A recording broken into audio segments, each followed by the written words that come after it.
ವಿಧಾನಸಭೆಯಲ್ಲಿ ರಾಜೀನಾಮೆಯ ಗದ್ದಲ ಇವತ್ತು ಕೂಡ ಮುಂದುವರೆದಿದೆ. ಅದೇ ಕೋಲಾಹಲ ಕೂಡ ಮುಂದುವರೆದಿದೆ.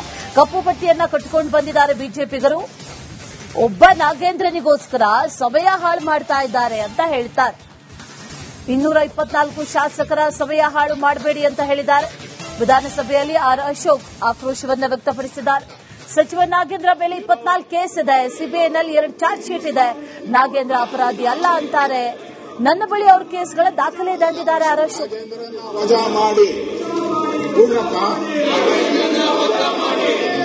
ಗೊತ್ತಾಗ್ಲಿಲ್ಲ ವಿಷಯ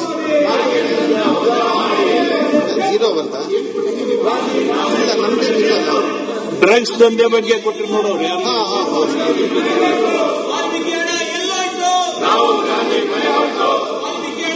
ಚಂದ್ರಶೇಖರ್ ಅವರ ನೋಡ್ರಿ ಚಂದ್ರಶೇಖರ್ ಅವರ ಹೆಂಡತಿ ಅಲ್ಲ, ಚಂದ್ರಶೇಖರ್ ಹೆಂಡತಿ ಸತ್ತೋರ್ ಚಂದ್ರಶೇಖರ್ ಹೆಂಡತಿ ಪಾಪ ಆತ್ಮಹತ್ಯೆ ಮಾಡ್ಕೊಂಡು ಅವ್ನ ಹೆಂಡತಿ ಅವ್ರಿಗಿನ್ನ ಪೆನ್ಷನ್ ಕೊಟ್ಟಿಲ್ಲ, ಕೆಲಸ ಕೊಟ್ಟಿಲ್ಲ ಅವ್ರಿಗೆ. ಇವ್ರು ಮಾತ್ರ ಮಂತ್ರಿಗಿರಿ ಎಲ್ಲ ಕೊಟ್ಬಿಟ್ಟಿದ್ದೀರಿ, ಅದ್ರ ಬಗ್ಗೆ ಏನಾದರೂ ಚರ್ಚೆ ಮಾಡಿ ಎಲ್ಲ ಕೊಟ್ಬಿಟ್ಟಿದ್ದೀರಿ ಅವ್ರಿಗೆ. ಯಾಕಂದ್ರೆ ಇನ್ನ 30ನೇ ತಾರೀಕಿಗೆ ಬರವನ್ನ ಘೋಷಣೆ ಮಾಡತಕ್ಕಂಥ ಸಮಯ ಇದೆ. ಅಲ್ಲಿವರೆಗೆ ನೀವು ಸರ್ಕಾರಕ್ಕೆ ಏನಾದರೂ ಸಲಹೆ ಕೊಟ್ರೆ ಅದನ್ನೆಲ್ಲ ಅವ್ರು ಕನ್ಸಿಡರ್ ಮಾಡಬಹುದು. ನೋಡಿ, ಅದನ್ನ ಬಿಡ್ತೀರಿ. ಇದು ಹೊಳಮಳ 3 ದಿವಸ ಸಲಹೆ ಅಂತ ಹೇಳಿದ್ರೆ ಅವ್ರಿಗೆ ಫಸ್ಟ್ ಬರ, ನಿಮಗೆ ಮಾನ ಮರ್ಯಾದೆ ಇದ್ರೆ ಬರ ಅಂತ ಘೋಷಣೆ ಮಾಡ್ಬಿಡಿ, ಹಂಗಂದ್ರೆ ಚರ್ಚೆ ಮಾಡೋಣ. ನೀವು ಬರ ಅಂತ ಘೋಷಣೆ ಮಾಡಿಲ್ಲ ಅಂದ್ರೆ ಚರ್ಚೆ ಏನ್ ಮಾಡಬೇಕು? ಅಲ್ಲಲ್ಲ, ಅವ್ರು ನಿಮಗೆ ಬರೋದ್ ಬಗ್ಗೆ ಚಿಂತನೆ ಇಲ್ಲ. ಸರ್ಕಾರನೇ ಒಪ್ತಾ ಇಲ್ಲ, ಬರ ಇದೆ ಅಂತ ಸರ್ಕಾರಕ್ಕೆ ಜ್ಞಾನನೇ ಇಲ್ಲ, ಗೊತ್ತೇ ಇಲ್ಲ ಸರ್ಕಾರಕ್ಕೆ. ನಿಮಗೆ ಚಿಂತನೆ ಇಲ್ಲ. ಅಧ್ಯಕ್ಷರೇ, ಬರ ಇದೆ ಅಂತ ಯಾರು ಹೇಳ್ಬೇಕು?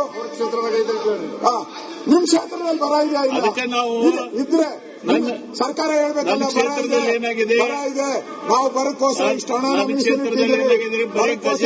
ಒಂದೇ ಇಟ್ಕೊಂಡಿದ್ದಾರೆ, ಪ್ರಾಜೆಕ್ಟ್ ಮಾಡಿದಿರಿ, ಕುಡಿಯೋ ನೀರಿಗೆ ಇವನ್ನೆಲ್ಲ ಚರ್ಚೆ ಮಾಡಿದ್ರೆ ಅವಕ್ಕೆ ಸರ್ಕಾರಕ್ಕೆ ಮಾಡಿದ್ರೆ ಆಗ್ತೈತಿ. ಎಲ್ಲಿ ಮಾಡ್ತೀರಿ? ಎಲ್ಲ ಹೋರಾಟ ಮಾಡಿರಲ್ಲ, 4 ದಿವಸ ಹೋರಾಟ ಮಾಡಿವೆ. ಒಂದ್ ಪೈಸಾ ನಯಾ ಪೈಸಾ ಹಣನೂ ಬಿಡುಗಡೆ ಮಾಡಿಲ್ಲ ಬರಕ್ಕೋಸ್ಕರ, ಏನು ಬಿಡುಗಡೆ ಮಾಡಿಲ್ಲ.